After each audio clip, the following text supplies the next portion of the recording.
Hello, everyone. Thank you for joining us. My name is Daryl Urbanski, your host as always. And today we are joined by Laura Smith Biswas, a visionary co-founder of multiple healthcare startups. Laura blends the world of business acumen and holistic wellness. With an MBA from Yale, an MA in spiritual psychology, and expertise in plant medicine and health education, Laura represents the intersection of conscious business and healthcare innovation. She embarked on her entrepreneurial journey in 2008 after honing her skills in the biopharma industry. Laura's leadership at Cadence Communication and Research, Sequence, and the Love Mandala have been instrumental in creating businesses that not only thrive financially, but also contribute positively to global well-being. Laura is committed to creating win solutions for all stakeholders involved. I've asked her to join us here today to share her story, insights on creating culture in companies, and the future of business and medicine. So Laura, thank you so much for joining us. How are you today?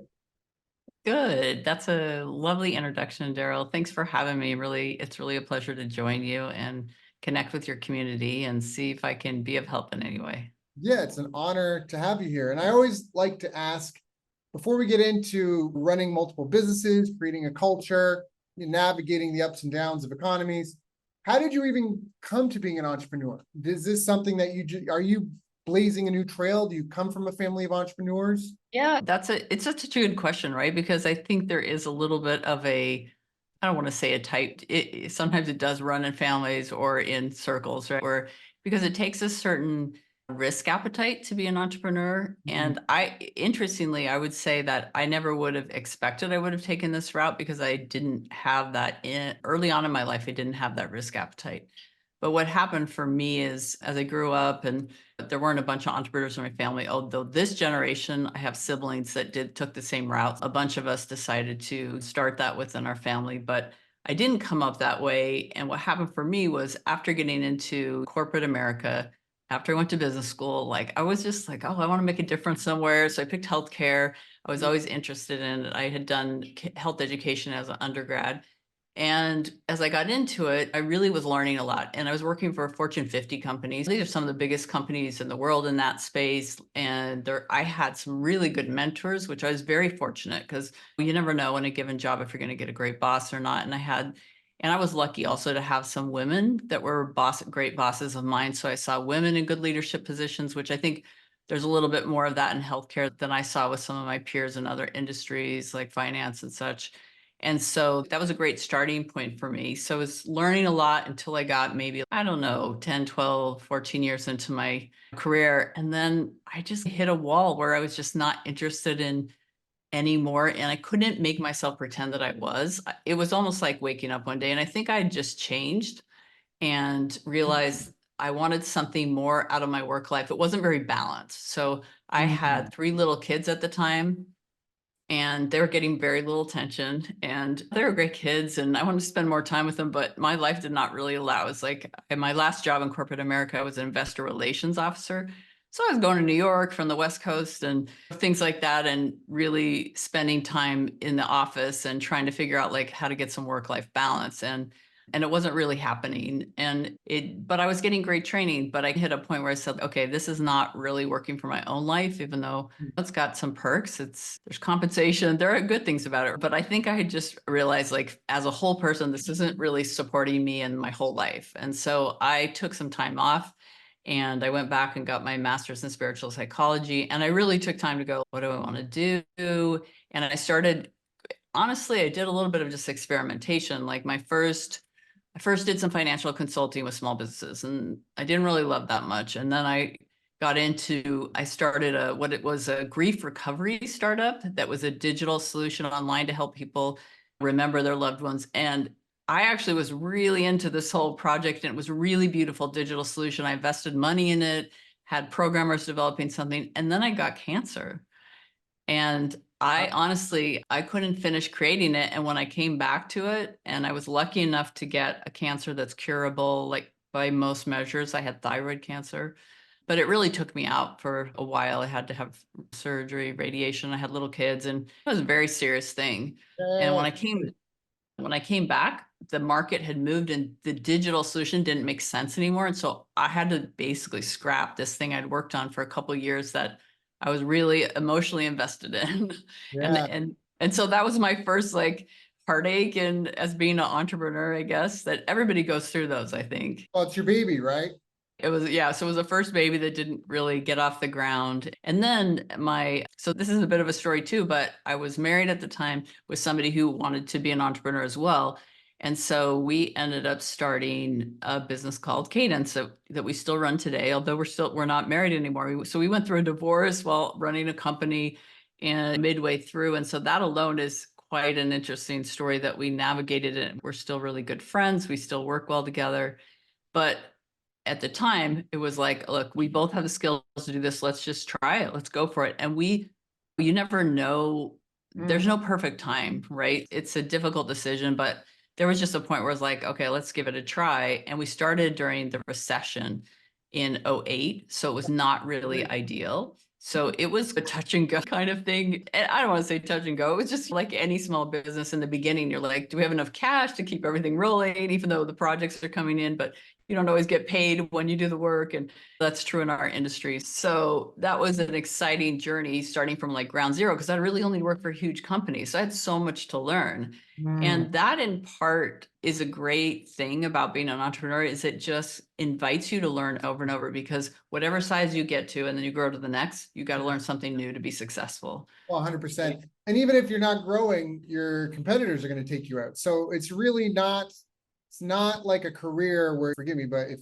my brother's a carpenter and I'm sure there's advancements in carpentry, but I don't know if it's like what journalism and the writing industry or the music industry have experienced in the last 10, 15 years in terms of disruptive technology and innovation. So Yeah. when you have a business, you compete with everybody else out there. I want to bring it back. I want to ask your advice, and it leans into what you're saying. You talked about how you had to walk away from your baby.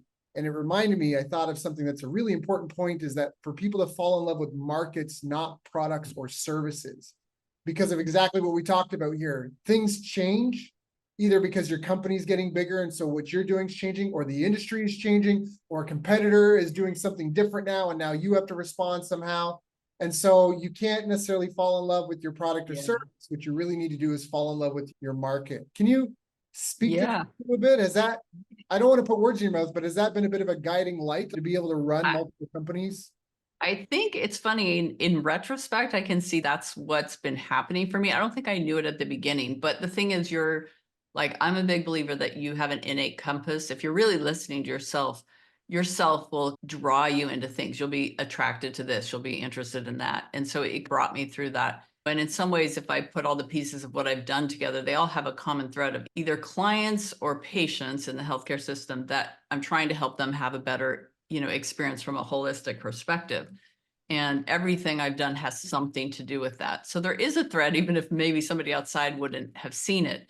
But I do have a lot of passion for people going through either a recovery, whether it's a health or a growth process in their life, and going through transformation, because that's something that unfortunately, because my own life, I'd been through so many times that I came to know that journey really well and understood how to help people navigate it. And I just wanted to play in that somewhere. You're basically catering to yourself, it sounds like, people that were going through the same or similar. Is that? Yeah, and there's whether it's, and it is interesting. This wasn't conscious, but the Cadence business, which has been around, is the biggest one I've built, which has been around 15 years. I think we're going to 16. We were really heavy focused on oncology. And that sort of happened over time. We do rare disease work, we do other kinds of work as well.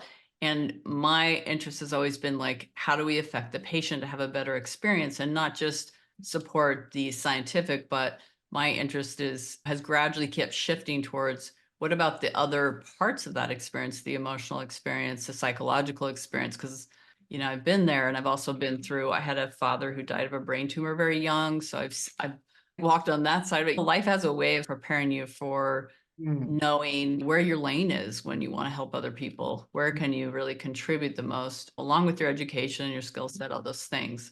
So that's certainly been the case for me. And so I can really appreciate that perspective, because you absolutely, I'll tell you another one. One of the ventures that I have that's still going, and we've shifted our strategy because it really changed as the market changed, was as we went into the pandemic, we had a lot of scientists on staff and on Cadence. and people started to have extra time.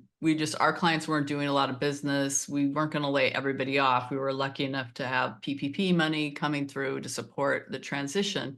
So we were like, look, we've got an opportunity to do whatever we want and create something. And so we looked around and we said, like, where can we bring this medical communications expertise we have? And we reside, our headquarters anyways, in California, where there was a really big shift going on with cannabis becoming both a medicinal and a recreational product. And it'd been around for a little bit. It's not like it was totally brand new, but it was really booming. In fact, the office next to us was a CBD company. So we got talking to them, and we became interested in using that expertise to try to communicate where's the most accurate information and where can we find the substantiated studies around using cannabis as a medicine, and to help get that information out to the marketplace. And Right. so because there are amazing uses of it, and there's also a lot of misinformation out there and a lot of fear about it too. And Right. so we worked on a whole solution around that and creating a video education platform that we've basically prepared to help people get the right information in that marketplace. And we're still trying to figure out the right vehicle. And we think we've figured that out. We're looking for a partner now. But that was a whole journey because we were super excited about it. And we thought we could just go out and sell it to brands. And their focus is just a little different. Like, they have so much on their plate just to deliver product to the market and make new SKUs. And the market was not that lucrative for people because there's incredible price competition going on. Like, people were selling stuff below cost. And so people really didn't have budgets to do the kind of thing we thought would assist them.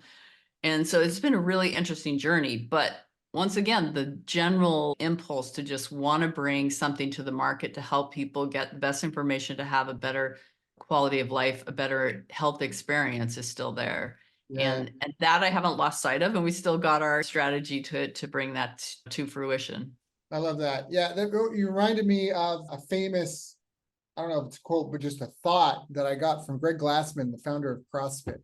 And he talked about how markets are ultimately unknown and unknowable. Like, in the sense of, if I ask how many people are in market to buy a car today or a Tesla, you can tell me lagging leading indicators, but ultimately we don't know the true value, and it's constantly in flux. But everybody can acknowledge excellence. So if you're really clear on the problem you solve and who you solve it for, and you focus on being excellent at that, that can be a good guiding light, that it's visible to everybody.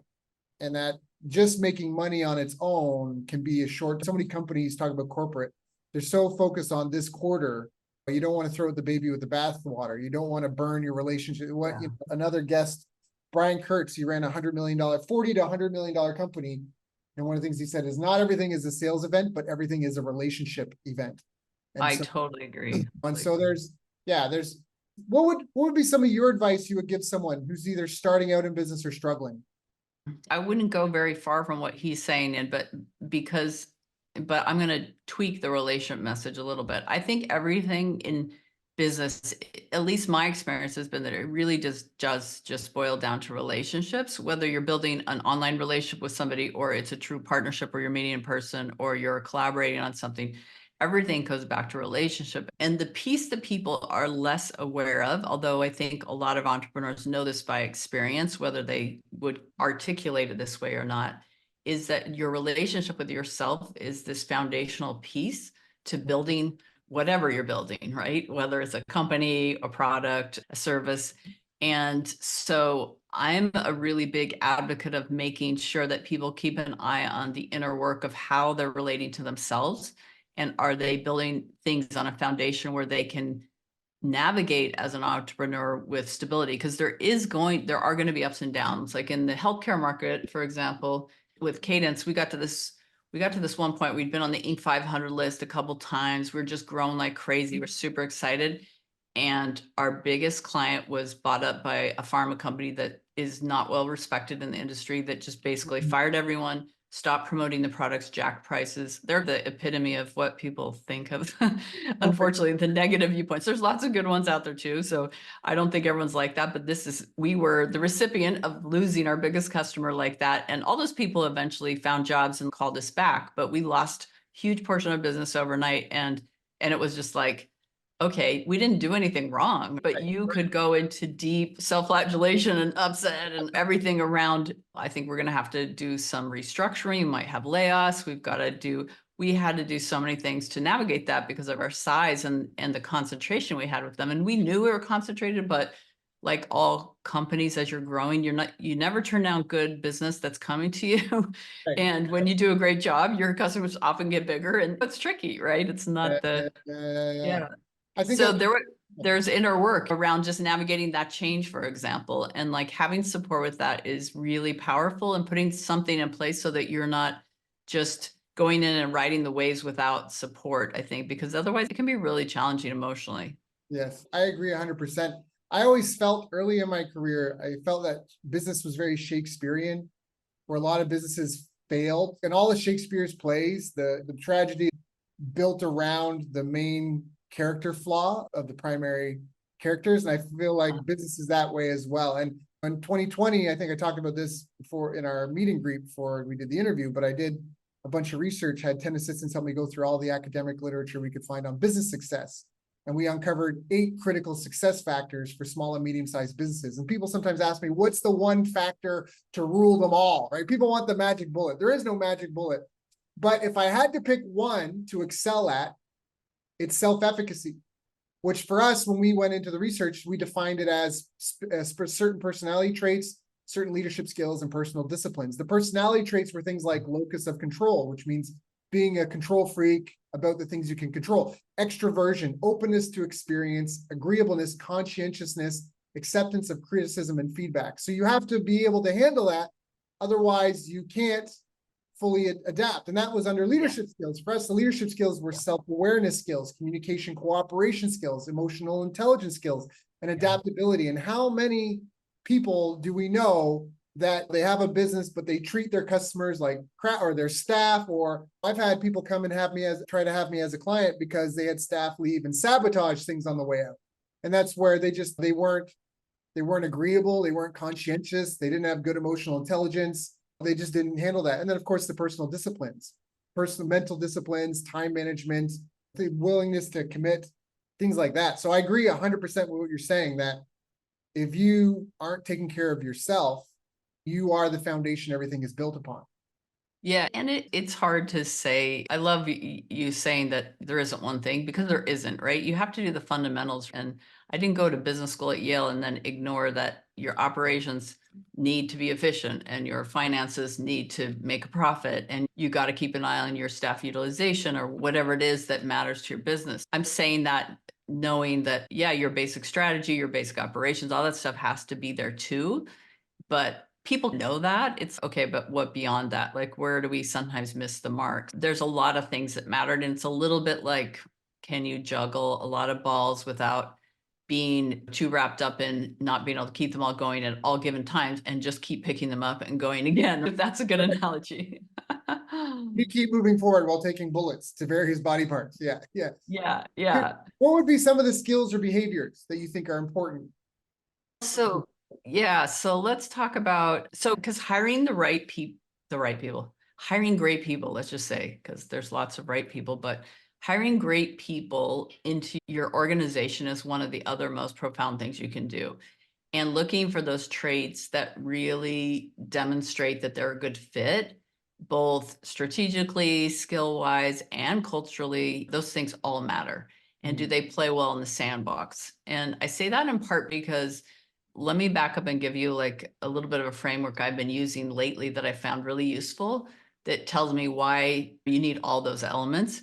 I was in a wonderful training from the online exchange group, and they talked about, they have this triangle transformation they use where they say you can unlock value in any organization or group in 3 ways.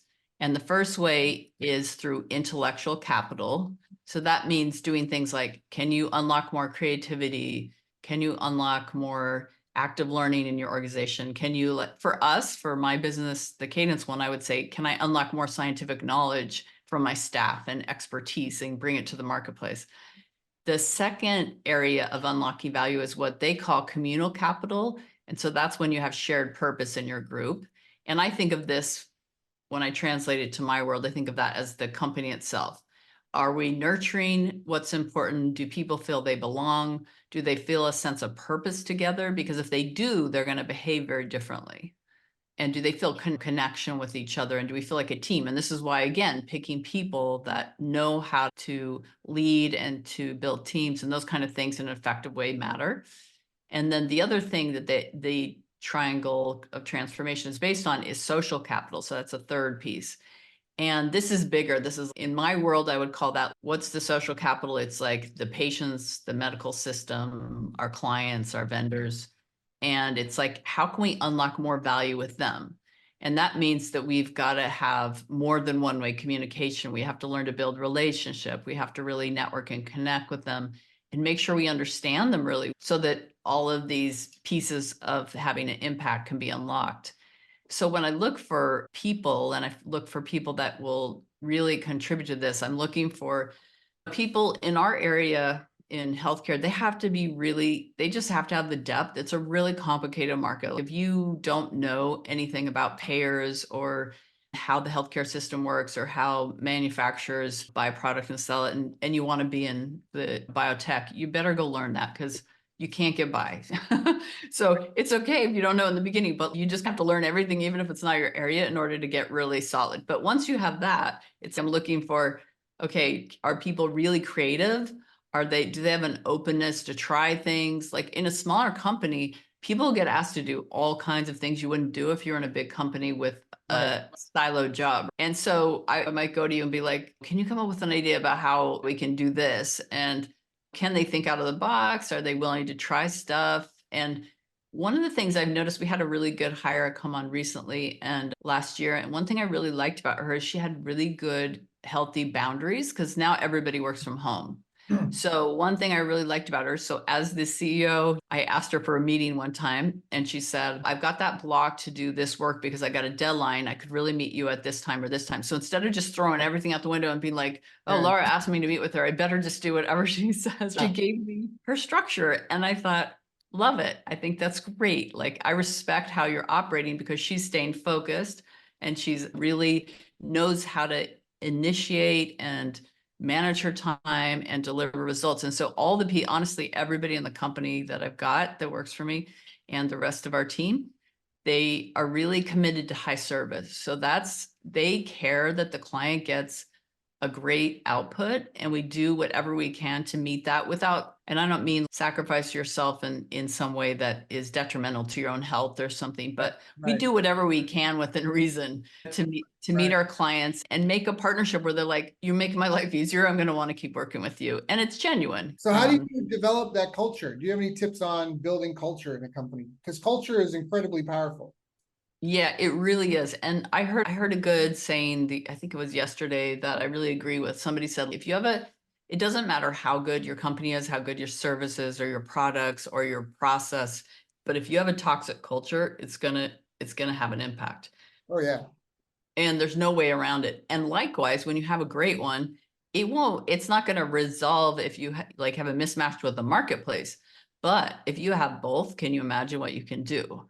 Right. So there's so much energy spent when you have even one person that is not really healthy mentally and who is causing havoc in teams and stuff. So that's one thing I've learned, is to get people coaching very quickly. And if they don't respond to it, then I really can see the writing on the wall that they're not a good fit for the organization. And often people like that, they even end up leaving themselves. I don't know. It's just sometimes works like that. We've had to tell people like, this isn't just working out sometimes. But when you do so part of it is really sifting through your staff, because sometimes you do make mistakes hiring and you just got to admit it and go, okay, this person isn't fitting. There's a lot of gossiping going on, or they're not taking feedback. They're not learning from it. They're finger pointing, those kind of things. They're not productive. And you almost need to hire for the soft skills.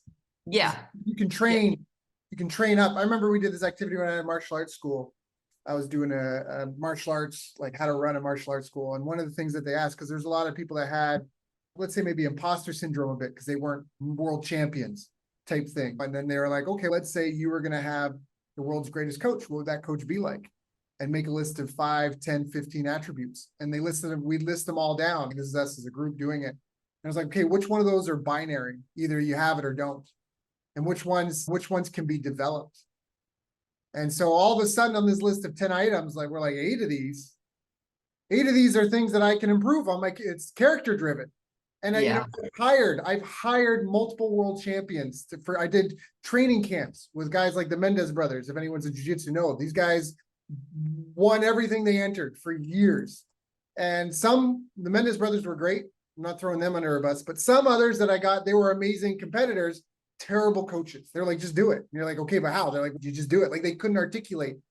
And so it sounds you really have to watch the interpersonal relationships and even the mindset of some of the people. And of course, you can have support systems in place, but at some point you have to perhaps have predetermined lines drawn in the sand. I know for my team, we do a weekly 3 key metrics thing, which every team, or if one team's big, maybe we treat them as a department, but we have 3 key metrics and they can be tangible or intangible. But if they're intangible, we have to define what success looks like as a 10 and define what success looks like as a 0.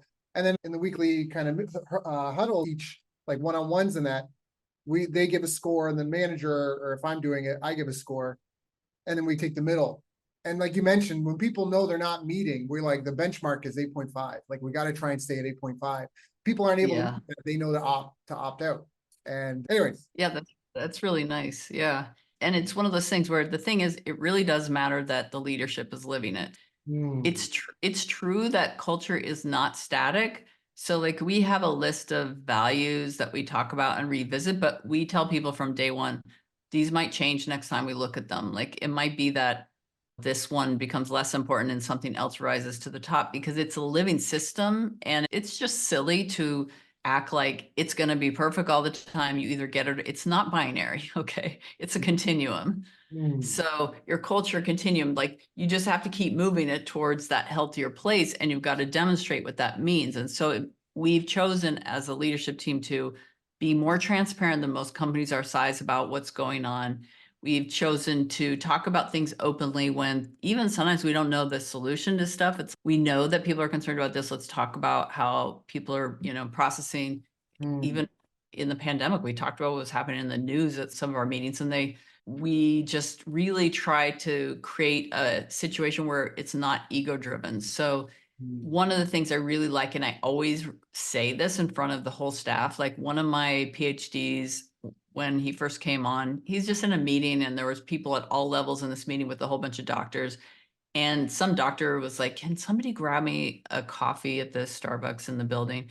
And he jumped up and went and got it instead of looking to somebody that was more junior than him. And that's just the kind of place that everybody, now, of course, sometimes like that person needs to be in the conversation. They shouldn't go grab the coffee. He's smart enough to know the difference. And it's just, he set a precedent that it's not, there's no hierarchy. It's about like creating an environment where we're all in this together and delivering what's best for the people that are in the room. And we're trying to really assist. So it's a simple story. We had one of our other leaders who just went out of her way to help a patient that was in one of our meetings who was on a flight with her, and his wife was at home bedridden, and he was not going to be able to make it home because of the weather situation. And this person literally wasn't going to have care and was going to be stuck in bed, not able to get up, go to the bathroom or anything. And so she got on it. She talked to the pilot. She tried to get the pilot to divert the plane.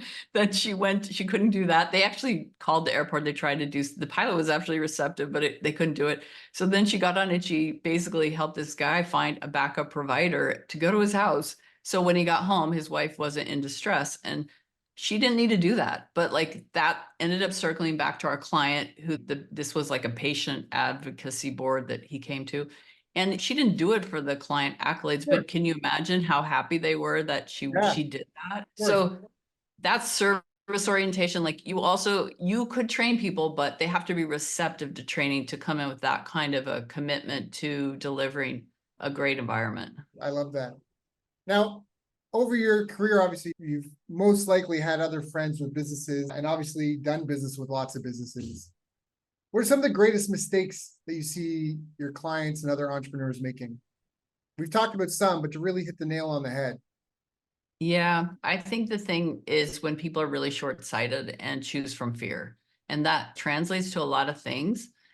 But I'll even go back to like when I was in investor relations, this idea that so much of our market is focused on short-term earnings and not long-term value, I think it's just a little disservice to the whole marketplace, because people make investments and decisions in businesses to play the game with the investors and to try to hit numbers and all. There's just a whole thing going on in the whole marketplace like that, but they're not always making the decision that's wisest for the customer, for the long-term longevity of the health of the business, because of that really short-term focus sometimes. And I'm obviously not going to affect that, but that's my view on the capital markets. Because I mean, we all know the story. Would you take $1 million or a penny a day doubled for 30 days? And everybody, if you haven't heard of that, it's like a penny, the $1 million up front is the best deal until something like day 26. And all of a sudden, and I don't know the math, I'm making this up, but all of a sudden it's like day 26, it's $1.5 million. And then it's 3 million, and then it's 7. And so if you just took the $1 million, you would have missed out on something like an extra $10 million if you had doubled. And that's compound. And compounding only works over a long term. So what you're saying is, I love it, because I feel like even if you don't have an ethical bone in your body, the only way to do business is with love. You have to love on your customers, your clients, your staff. Your market, I mean, a great example of this is if you put something truly excellent out into the world, like people want it and they love it and they share it. But especially in today's transparent era, if you're losing customers because you have a terrible product or service, for every customer you lose, you have to get 2 more, but not just 2 more in terms of sales, but you also may or may not realize, but as you scale up, it's like a percentage where a certain percentage of your customers are disgruntled. And so as you grow, that disgruntled group grows as well. And so the best thing you can do is try to love on everyone and treat everyone and make sure everyone is happy and kill your ego. I thought that was a great comment. And I'll give you another way of looking at it too, is all relationships, whether they're business partnerships or they're personal, family, friends, romantic, whatever, they're all acting often as a mirror for us. So they show us the places that we need to do our work. And love that. And so you'll feel it, you'll see, like, I'm having continual conflicts in the same area, whether it's if you pay attention, you will, instead of blaming people, if you look, you'll say, oh, I seem to have a wound because I always feel pricked by this particular thing that happens. And then I often overreact. And so then you can go, okay, I need to do some work there, instead of fighting with a client or trying to say this was a bad vendor. And some relationships aren't respectful enough to continue. Sometimes you have to walk away from stuff, but generally the work is inside. It's not in trying to force people to see things your way or those things. And fear has this way of driving people to decisions that just don't make sense long term. And so if you can detect that you're operating from fear, then you're probably making not the wisest choice. So learning to care for that and I'll say this, even with your ego, I've begun to think not so much get rid of my ego, but to transform it into a partner, to a friend that works with me instead of against me. And so the same with your fear. If you think your fear is basically telling you someplace where you have a misunderstanding because you're so afraid that, or sometimes it's just pointing you where you need to take care of things. Like maybe your finances are taking a dive and you're afraid and you're like, okay, I need to deal with this. Let's not put our head in the sands. Let's work on it as soon as possible. Right. But oftentimes we have fear that's just, we're just afraid of some future or past thing that isn't happening, and it's driving behavior that's not for the best. And so looking at really embracing it as an aspect of ourselves and saying, okay, can I approach this part of me and say, is there anything to learn? What can you tell me? Like, why are you present within me? And embracing it in a way, almost like you would a little kid. If you have a child, you have a niece or nephew that you can relate to that and say, I know there's a lot going on here. What is it? What's the truth underneath all this sort of emotion? And then you can transform to that wiser part of yourself that knows, okay, if I calm this fear or I take care of it and put it in a place of love, then I can see where to go, even in difficult situations. So I've been in some pretty difficult situations with any business owner. But when you get back to that, like the path is clear, your vision is totally different. And then you can see solutions. You totally miss them when you're anxious and we let stress override. Yeah, I agree with that wholeheartedly. It's hard to be creative when you're afraid at the same time. Creative energy can't coexist with fear and terror. And so I also think that part of a solution, there's two things what you said made me think of that I think might be helpful for listeners. And one is try to imagine what life would look like once it's solved and then reverse engineer how you got there. But the other one is to try to look for help. If you have a sincere intent and genuine desire to serve and to help others, if you were a soldier trying to protect a family, trying to protect a community from raiders, from the bandits, and you got injured and you needed help to climb the wall, there's no shame in that. To say, hey, I need help me over this wall. Because your goal is holy, so to speak. I don't know why I tiptoed around that, but you have a higher purpose that of good intent to serve the world. You're giving of yourself to the betterment of our species and of your people. And so there's no shame. And that's also, I think that can help get rid of fear. Again, I'm spiritual, not religious, but I love this quote. It's from, I grew up on Tupac, but he says, how could the devil hit my brother if he's close to me? And I think that's really powerful. Whereas if you have strong ties, strong networks, and you're feeling fear, you can ask for help. And that helps, like venting works, like emotion, energy, emotion. Yeah. You have people you can share that with. The fear is gone. Now you come back to a creative space and you create your way out of it. That's what we are. We are creators. We are knowledge creators. And I think that's a really powerful message. I totally agree. And in fact, I think, Daryl, I actually think there's been a call in the world to do business very differently. Yes. And it's people like you that are in that vein, and hopefully people see me in that vein too. I think there's a new paradigm trying to be born, and I'll give you some examples of what I think is trying to change. We live in a world, and especially because now people are cognizant of global warming and all the problems that have been created, we have to move from greed and scarcity to solutions for everybody. Like businesses need to be thinking about a solution that is good for everything. It's good for the earth, it's good for the client customers, it's good for the people that work there, and nobody's being thrown under the bus. Yeah. Another one is like moving from like me and them thinking to inclusion. And you can put diversity and service in that too, but really thinking about things differently instead of just strict competition and an us and them kind of thing. A third way I think about it is self-interest only or isolation to much more unified interest and connection with people. People don't resonate with this sort of one-way energy. Like people really resonate with connection, and everybody, if social media has taught us anything, it's taught us how important connection is, and authentic connection, not superficial. Yeah. And so I think there's a starvation for that. There's also just moving from cynicism to creativity is another way I think about it, or disillusionment to discernment. Like when you see things that aren't working or people doing things away in business that you don't respect. Okay, so instead of just being disillusioned, be somebody who's a creator that says, okay, I'm going to discern and figure out how to do this differently and better, rather than just throwing up your hands, because that will not create a better world for all of us. Yeah. No, I agree. I think people are just sick of being taken advantage of, the profiteering, the lies. There was Assange, the journalist. He said that one of the things that he learned from WikiLeaks was that people don't like wars, and almost all wars that we've had in modern history are due to lies that were perpetuated by the media. And it's this underbelly of, like you mentioned, greed, fear, profiteering. I loved how you put it as one-way energy. People are just sick of it. I'm sick of it. People are sick of it. That with things like it's transparency and authenticity. The whole hang up a shingle to celebrate Black History Month when you're running slave shops in Africa. Like the people just are so sick and tired of that. My research even showed that.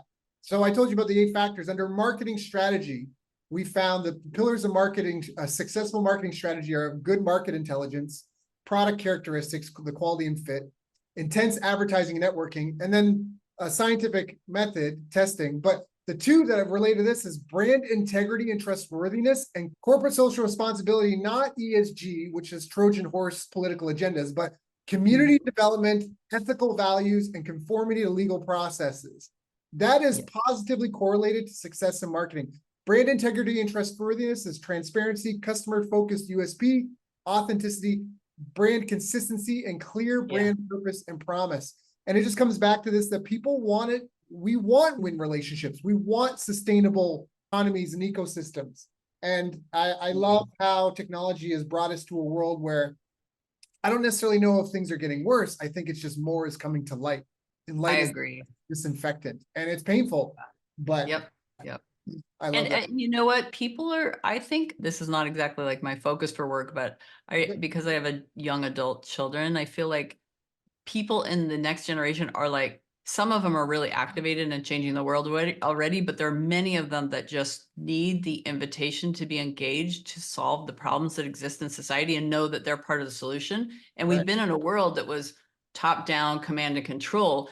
Nobody wants to work like that. And I think they've said, their generation has said, we're not going to, so many of them are entrepreneurs, or there's a lot of kids that just opt out of working or at home because they don't want to operate in the old world, but they don't know where to go. And Yeah. so creating businesses where we solicit and engage people and we make it a true partnership and we try to unlock their creativity and build connection and a real workplace where people matter Yeah. and what we do matters is so enticing, I think, to people that I think we'd be surprised how fast the world could change if we all made that switch and said, hey, this paradigm's worth changing and we can do it together. Yeah. And it can happen fast. You mentioned the children. I think the battleground is for the children because of a couple of things. One, obviously, they are our future leaders for tomorrow. So the influence we have on them today shapes tomorrow. But also, I think, like you talk about, the technology that they're growing up with and becoming very adept with and better at is empowering them to recognize, one of my favorite sayings is, not everything in the jungle kills you and eats you. Some things just attach to you and try to feed on you forever. And I think there's different business models, entities, corporate, government, not NGO, that are just pure parasites. And it's just a fact of life. Like, parasites really exist. I have a dog. I have to check it for ticks all the time. And I think, like you talk about the kids, like it's almost become a spiritual malady in a certain sense, where it's just like an ick that people feel in their heart, like something, this is not how Not right. yeah. Yeah. And so I'm Yeah. hopeful. Can we pivot? Where do you Yes. see the Yes. future? Because we've gone through, you mentioned the pandemic, talking about this, not everybody agrees with how the pandemic was handled, to say it lightly. Where do you see the future of things in 5, 10 years, and with your crystal ball, so to speak? Oh. And that's like a huge question. I guess my hope is that this paradigm of business shift is really going to accelerate rapidly, because I think it needs to, for the sake of the planet and for the sake of the young people, like everybody involved. There's this real opportunity for people to awaken to their real leadership potential and to create things that work, solutions that work for everyone. So that's my hope, that we basically can enlist each other and more people to work and operate like that and move towards that world. But I do think it means that some of the old structures are going to fall apart. And I think we're seeing that to a degree. And I see it a little bit like you described. I don't think things are worse than they used to be. Because in my life, I was both married and my current partner are both not white. And so I've experienced partner racism, I guess you would call it. Like I've been in situations where I've been refused a hotel room because of my partner. And I knew how ugly it was under the rug before it all came to the surface. And I know I don't know it like the people that are experiencing it directly, but I understood that it existed. And I think we're seeing that in all these places in the world. Like, all this stuff that doesn't work is just erupting almost like little volcanoes all over the world. And the good part about it is that it's seen, so it's no more hidden. Like, some of that old stuff was just under the carpet and people pretended it didn't exist. Well, you can't pretend if it's all on TV. And it seems very disheartening, but my wish is that it activates everybody who's willing to listen to ask themselves a very important question of, why am I here and what can I do to make a better world? And if everybody did that and listened to themselves, we would rapidly be able to shift things on our planet. And I think my little piece of that in my corner is to help people ask this question of, what do they need to feel and experience love? Because when people feel loved, they operate at much higher levels. And I even have if you don't mind me sharing, I have a little quiz that I give people to look at how they're like relating to the love themselves. It's at the waysoflovingquiz.com. And what's good about it is it brings your awareness of like, how am I really interacting with myself and how do I support myself? And it gets you thinking about it, because if you can do a better job in caring for yourself, then you begin to treat other people better. You can only go so far, right? You can't Yeah. treat people that much better than you treat yourself. And that's like a very fundamental, and people might not think it relates to business, but it absolutely Does, does. does 100%. We've all, I don't know, we've all dealt with companies that were like, we've all done business with people that either mistreated us or we've been employed by people that blamed us for things. Like we've all been there. And so empathy is it's a powerful thing. Compassion and evidence. You can't, Jim Rohn has this quote, you can't cover your eyes and say there are no weeds in the garden. There are no weeds in the garden. That's just being naive. They take you off to the loony bin. But that said, you can shape the garden. You can pull the weeds and make this garden. And talk about interracial relationships. I've been an expat for a number of years in a lot of different countries. And one is, I've done it, I'm in an interracial relationship now, but I've seen different racism to different people. I think cultural prejudices can have validity in a sense of opposing ideas that need to discuss why they're opposing. It's almost like politics, left versus. I think we need to get away from the tribalism instead and focus more on the outcomes. And this is what you can't judge based off of a race because people are too individualistic. But if there's a culture of people, a mindset, not to say you judge them, but that you have to accept. It's like these people that are pro-Palestine right now, but they're gay. And they're like pro-Palestine. Do you know what those people would do to you if you were in Palestine and sell and like walking around with pride flags? That's, you can support them and they're right, your human rights, of course, but there has to be some certain thing we have to talk about and unpack. And I'm not trying to get into the details, but just it's so much more than us versus them, good guy versus bad guy. There's so much nuance to it, I think. You Yeah, can't, we have to be really willing to listen to each other, right? Beyond those labels, beyond the camps, the tribalism that you're talking about. And people just need to really connect with each other. Because I think you're right. If you get beyond that, then okay, sure, maybe you think you're both going about something a better way than the other, but you probably want much more of the same thing than you. right. If you focus on outcomes, and you need diversity and stability. So not everyone necessarily is going to see eye to eye and be on the same page. And then you have to just figure out how do we coexist? Because Peacefully. most people want peace. At a certain age, I think, especially if you have kids, that's another thing. We could be here for a whole nother hour, but I think the lack of having children is also part of a cultural rot in the sense of people are caterpillars that don't get yet to become butterflies, and they lose the concept of, for posterity's sake, of legacy, like a real legacy, and understanding how, if you're even proof of the fractal nature of the world, just think about how people come out of people. It's the ultimate proof. People come out of people, and that's happened, and that's, my life is built on all the people that lived before me. I think about this when I drive down the road all the time.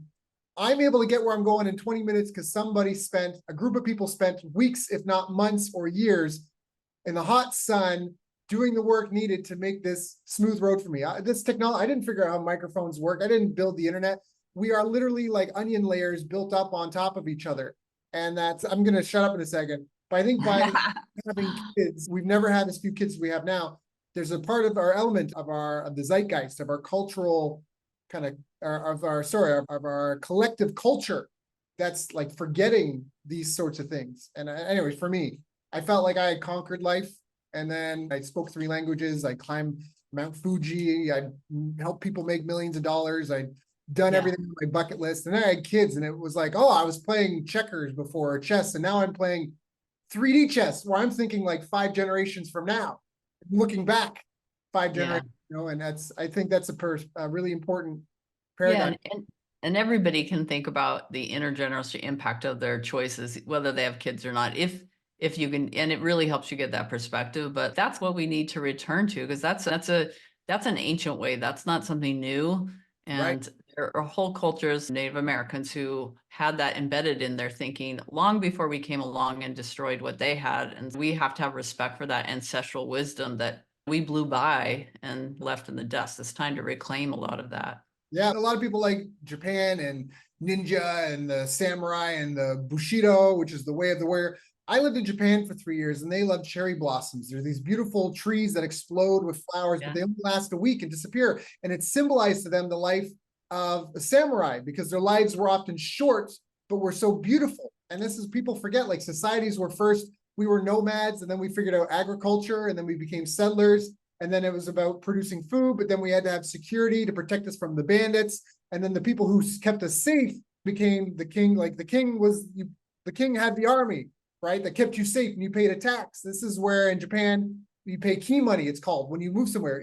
Most places you pay first, last, and maybe security deposit. But in Japan, you pay first, last, deposit, and 1 or 2 months gift money of rent. So it might cost you 5 months worth of rent to go somewhere. And only 3 of those are like first, last, and deposit. And that's because before there would be little communities and you would have to pay the people that were going to protect your family with their lives type thing. And this is why would they do that? Because they have that mindset that I might die, but I'm here, not even for the greater good, but I'm here to participate in society. This is my role.